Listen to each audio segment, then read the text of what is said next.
나도 내 꿈 찾아서 가야지.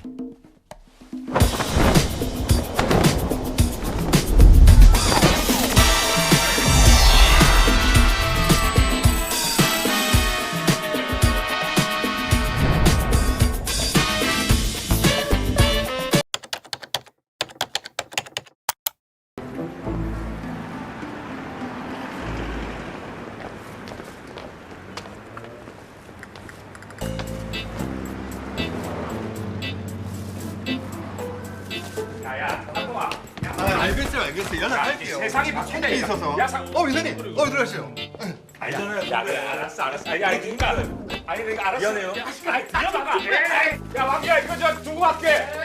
연락 줘라.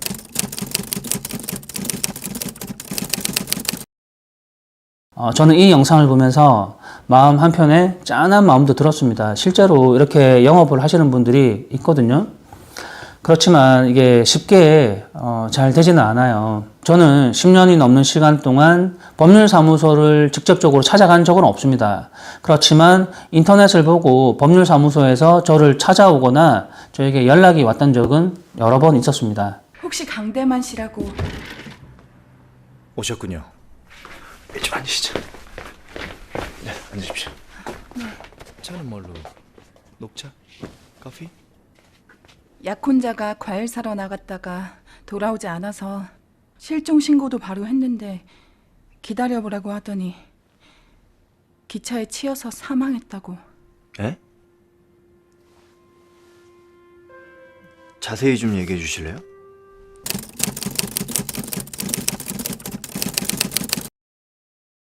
일차적으로 전화 상담을 하는 걸 원칙으로 하고요. 2차적으로 사무실 방문을 해서 대면 상담을 하는 것을 원칙으로 합니다. 거리상으로 사무실에 찾아올 수 없는 방문 상담이 어려우신 분들은 인터넷을 꼼꼼하게 검색을 하셔가지고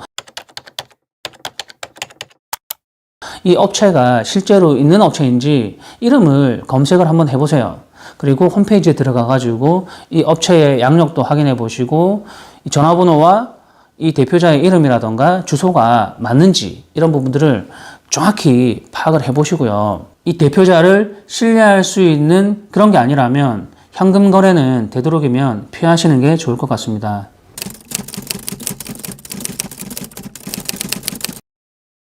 그리고 대부분의 의뢰인분들이나 많은 분들이 잘못 알고 계신 게 뭐냐면 저희 같은 회사, 오래된 회사나 전문적인 회사에 의뢰를 하면 비용이 굉장히 높지 않을까 이렇게 생각하시는 분들이 제법 많았단 말이에요. 그렇지만 실질적으로 비용이 그렇게 높지 않습니다. 제가 최근 들어서 조사를 해보니까 이름만 탐정이라고 하고 실제로는 초짜, 심부름 대행 서비스 이 정도 실력밖에 안 되는 그런 업자들을 저는 구분을 할 수가 있잖아요. 딱 보면 표가 난단 말이죠.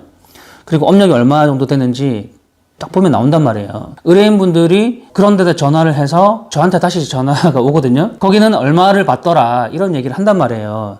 다 들어보면 전부 다 저보다 의뢰 비용이 훨씬 많아요. 한 배 반이 높아요. 한 배 반이. 전국적으로 제가 제일 저렴해요. 정말 자존심 상해서 나도 더 받아야 되는 것인가? 이런 생각도 했는데 고객에게 이제 만족을 드리는 그런 서비스를 하고요. 의뢰인이 직접적으로 제안하거나 제시를 하는 그런 방향으로 가야지 처음부터 비용을 높게 책정해서 의뢰인에게 불리하고 업체에게 유리한 그런 불공정 거래는 하지 않는다는 얘기입니다. 의뢰비를 많이 받고 적게 받고 이런 부분들을 제가 왈가왈부할 부분이 아니기 때문에 그런 부분들은 의뢰인분들이 잘 판단하시고 선택을 하시면 될 것 같습니다.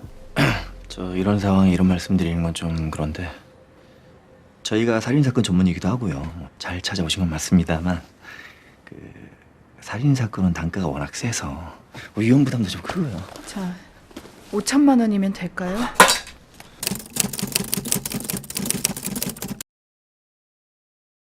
현실에서 살인탐정은 살인사건을 다루지 않습니다. 왜냐하면 살인사건은 강력범죄잖아요. 강력범죄를 다루려면 공권력이 있어야 되고 증거자료를 입증하는 그런 시스템이 필요합니다. 이게 무슨 불륜 뒷조사하듯이 미행하고 감시한다고 될 문제가 아니란 말이에요. 이해하시겠습니까? 살인사건은 이미 일어났고 그렇다면 경찰서에 강력범죄 수사팀에서 공권력을 가지고서 살인범죄 가해자를 찾기 위해서 그리고 체포하기 위해서 팀이 움직인단 말이에요. 그러면 강력범죄 수사팀에서 일을 더 잘할까요? 아니면 사립탐정이 더 잘할까요? 당연히 공권력을 가지고 있는 수사팀에서 훨씬 더 유리하고 잘 할 수가 있겠죠. 그런 강력팀에서 하다가 안 되면 그 미제의 사건으로 남게 되잖아요. 그런 수사팀에서 하다가 안 됐는데 사립탐정이 아무런 공권력도 없이 그 부분을 손을 대서 해결한다? 말도 안 되는 얘기죠. 까놓고 얘기해봐. 너 만화방 탈출해서 탐정 행세하는 게 좋은 거지. 인터넷상에서 영웅 대접 받는 게 신나고, 그치? 방금 전에 송동일 씨가 얘기했지 않습니까? 인터넷에서, 유튜브에서 영웅놀이나 하고 싶어하는 그런 철없는 어른들이 하는 행동이라고 얘기를 하잖아요. 현실에서도 마찬가지입니다. 유튜브 채널에서 탐정을 검색하면 철없는 영웅놀이 하고 싶어하는 그런 업체가 몇 개가 있는 걸로 저는 알고 있습니다. 아무튼 그렇게 잘 구분을 하시면 될 것 같습니다. 자, 이거 좀 작성해 주실래요? 예. 주민번호랑 전화번호까지만 적어주시면 됩니다.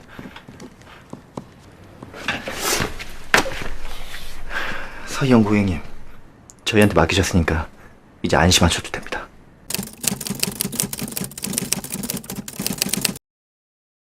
영화에서 권상우 씨처럼 의뢰서를 작성하는 것은 매우 중요합니다. 계약서 같은 것을 반드시 작성을 해야 업체들이 먹튀를 하지 않거든요. 인터넷에 검색되는 업체들 중에 탐정사무소 사무실이 없는 업체들이 굉장히 많아요. 1577, 1588이라던가 본인의 핸드폰 번호가 없는 경우, 이런 경우는 이제 먹튀하거나 사라질 경우가 굉장히 많단 말이죠.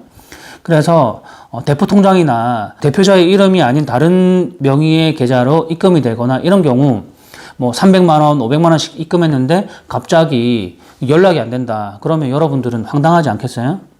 2차 피해를 당하게 되는 겁니다. 의뢰인분들 중에 이렇게 계약서나 흔적을 남기고 싶지 않은 분들도 분명히 계실 겁니다. 오히려 더 많으실 거예요. 그럴 때 이 회사를 검색을 하거나 이 회사를 분석했을 때 절대 먹튀할 것 같지 않은 회사. 이대현은 김재민 보육원 친구인데 핸드폰은 대포폰이고 전화해도 꺼져 있건 안 받고요. 위치 추적하면 되잖아, 이 자식아. 사건이 아닌데 위치 추적을 어떻게 합니까? 요즘 세상에. 야, 그 쓸데없는 소리 하지 말고 너 내일까지 나한테 이대현이 위치 추적해서 알려줘. 새로운 권 팀장이 완전히 FM이라서요. 그럼 대포폰 사용은 불법 아니야, 이 자식아? 그리고 그 문자 내용처럼 누군가 김재민을 노리고 있다면 친구들 죽은 거랑 이번 사건하고 임마 연결되어 있을 수도 있잖아. 그럼 이대현을 만나가지고 누군지는 들어봐야지.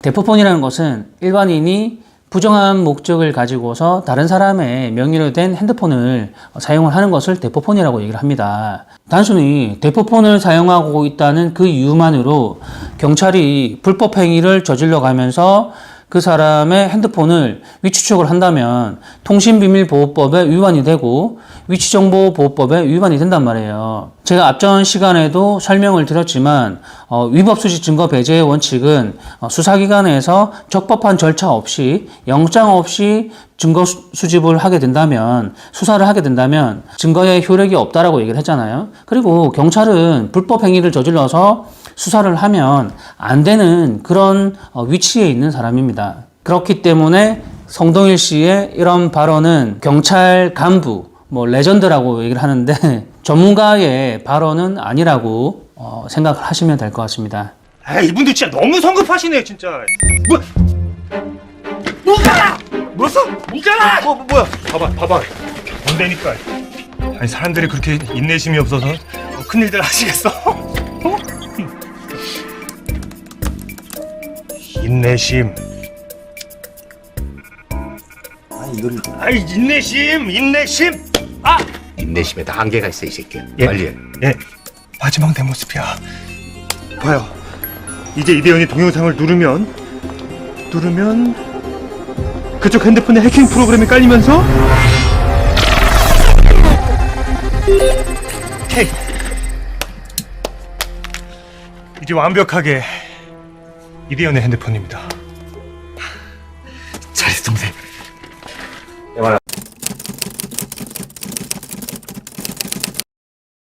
이강수 씨가 방금 한 거는 복제폰이라고 얘기를 해요. 과거 2015년도까지 음지에서 불법 업자들이 이런 복제폰을 만드는 그런 거래가 있긴 있었습니다. 실제로. 그런데 2015년도 이후에 이런 업자들은 거의 다 사라지고요. 지금은 없다고 보시면 돼요. 근데 인터넷을 검색했을 때 뭐 복제폰이라던가 자기가 복제폰을 할 수 있다, 해킹을 할 수 있다라고 얘기를 하는 업자들이 있으면 다 사기꾼들입니다. 그런 업자들은 믿어서는 안 된다는 부분을 명심하시면 될 것 같고요.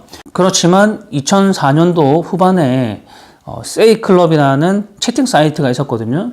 그때 제가 아이디를 알아내고 상대방에게 이렇게 미끼를 던져가지고 상대방이 그 미끼를 물고 답장을 하고 연락을 주고받으면서 거래를 하면서 현장에서 제가 체포를 했던 그런 경험이 있거든요. 이런 방법들은 실제로 먹히는 방법들입니다.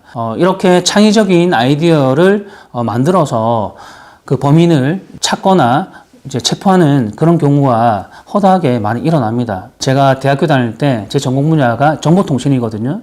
그렇기 때문에 이광수처럼 이런 해킹까지는 아니지만 나름대로 컴퓨터에 대해서는 지식이 있다고 생각을 하시면 될 것 같습니다.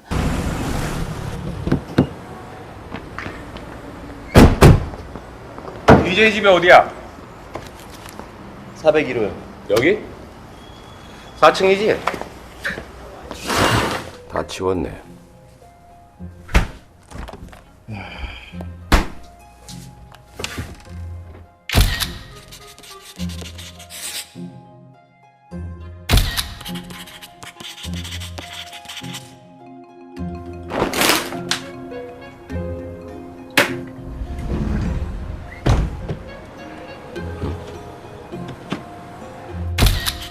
삼일 뒤에 제주도 여행을 예약해둔 사람이 자살이라니.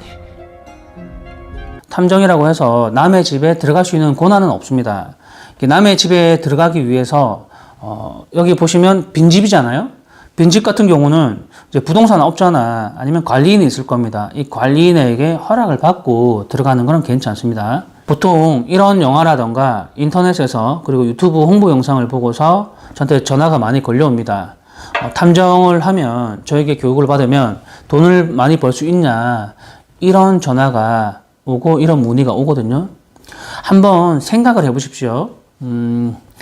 변호사 자격증을 따고 변호사가 되면 돈을 많이 벌 수 있을까요? 없을까요? 그럼 뭡니까? 너무나 뻔한 질문이잖아요. 얼마나 본인이 노력하고 얼마나 열심히 하고자 하는 본인의 의지에 달린 거예요. 이런 시간을 투자하고 또 100만 원, 200만 원을 투자했는데 얼마만큼의 돈을 벌 수 있겠느냐, 이런 1차원적인 그런 계산만 하고 있는 겁니다. 계산기 두드려 가면서. 그 계산 못하는 사람이 누가 있어요? 그렇게 한심한 질문을 하는 사람들도 있단 말이에요. 이런 한심한 질문을 하는 사람이 탐정을 하기 위한 재능이 있는 사람일까요? 없는 사람일까요?